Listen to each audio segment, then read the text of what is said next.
আজকের পর্বে আমি আপনাদের সাথে শেয়ার করব তেঁতুলের চাটনি। এই চাটনিটার নাম টক ঝাল মিষ্টি চাটনি।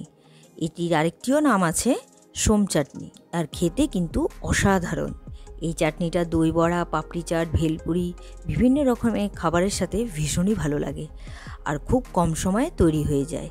তাহলে আর দেরি না করে ঝটপট আমি রেসিপিটা শুরু করি। ভিডিওটি সম্পূর্ণ দেখুন ও চ্যানেলটি সাবস্ক্রাইব করে বেল আইকনটি প্রেস করুন, যাতে প্রতিটি ভিডিওর নোটিফিকেশন সবার প্রথমে আপনার কাছে যায়। আমি তেঁতুলের চাটনি বানাবো, সেই জন্য নিয়ে নিয়েছি এখানে তেঁতুল। এখানে 100 গ্রামের মতো তেঁতুল আছে। তেঁতুলটাকে প্রথমে নরম হওয়ার জন্য আমি গরম জলে ভিজিয়ে রাখবো।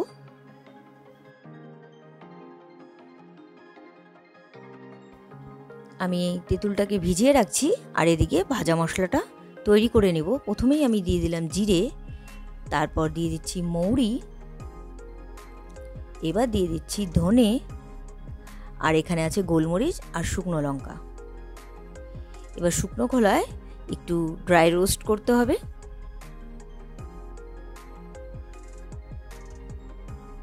মশলাগুলোর থেকে যখন সুন্দর গন্ধ বেরিয়ে যাবে তখন আমি নামিয়ে নেব। বেশিক্ষণ ধরে ভাজলে হবে না, যদি একটু পোড়া লেগে যায় তাহলে কিন্তু মশলাটা তেতো হয়ে যেতে পারে। আমি গুঁড়ো করে নিচ্ছি, মিক্সিতে আমি গুঁড়ো করে নিয়েছি, একদম মিহি গুঁড়ো করিনি, একটু দানা দানা রেখেছি। এদিকে আমি চটকে নিচ্ছি তেঁতুলটা ভালো করে।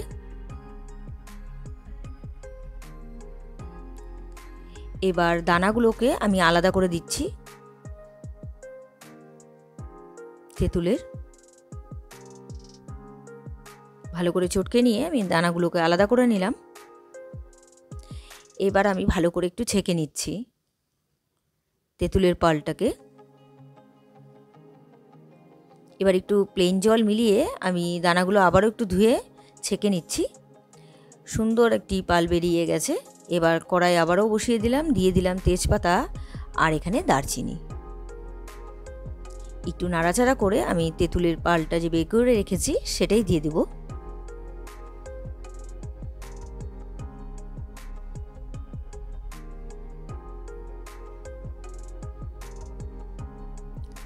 তেঁতুলের পাল্পটা দিয়ে দিলাম। একটু নাড়াচাড়া করে আমি এর মধ্যে দিয়ে দিব গুড়। আমি আখের গুড় এখানে দিয়ে দিলাম।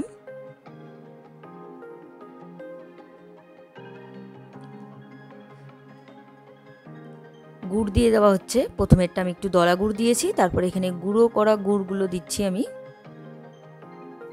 আপনারা যদি 100 গ্রাম তেঁতুল নেন তাহলে কিন্তু 150 গ্রামের মতো এখানে গুড় দিতে হবে। গুড়টা গলতে শুরু করে দিয়েছে, দেখুন। এবার দিয়ে দেবো আমি বিট নুন।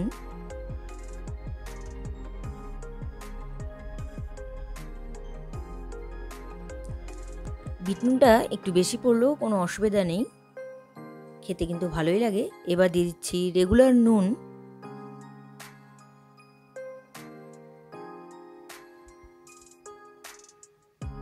এবার কালারের জন্য দিয়ে দেবো আমি একটু কাশ্মীরি লঙ্কার গুঁড়ো, তাহলে চাটনির কালারটা একটু লাল হবে।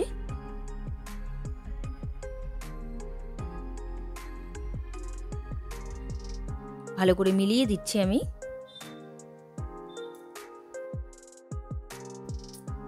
চাটনিটা হয়ে এসছে, আমি গ্যাসের ফ্লেমটা একদম কমিয়ে দিলাম। আর এবার দিয়ে দেব ভাজা মশলা।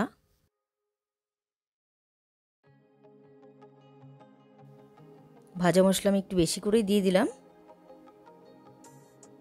এবার ভালো করে একটু মিক্সড করে দিয়ে আমি গ্যাসটাকে অফ করে দিয়েছি কিন্তু। তারপর সার্ভ করব। তৈরি হয়ে গেল আজকের রেসিপি তেঁতুলের টক ঝাল মিষ্টি চাটনি। এটির আরেকটি নাম আছে, আমি প্রথমেই বলেছি, সোম চাটনি। আর আজকের রেসিপিটা আপনাদের কেমন লাগলো অবশ্যই আমাকে কমেন্ট করে জানাবেন। রেসিপিটা যদি আপনাদের ভালো লেগে থাকে তাহলে ট্রাই করার অনুরোধ রইল। আর ভিডিওটা ভালো লাগলে like, comment, share and subscribe করতে ভুলবেন না। বাই।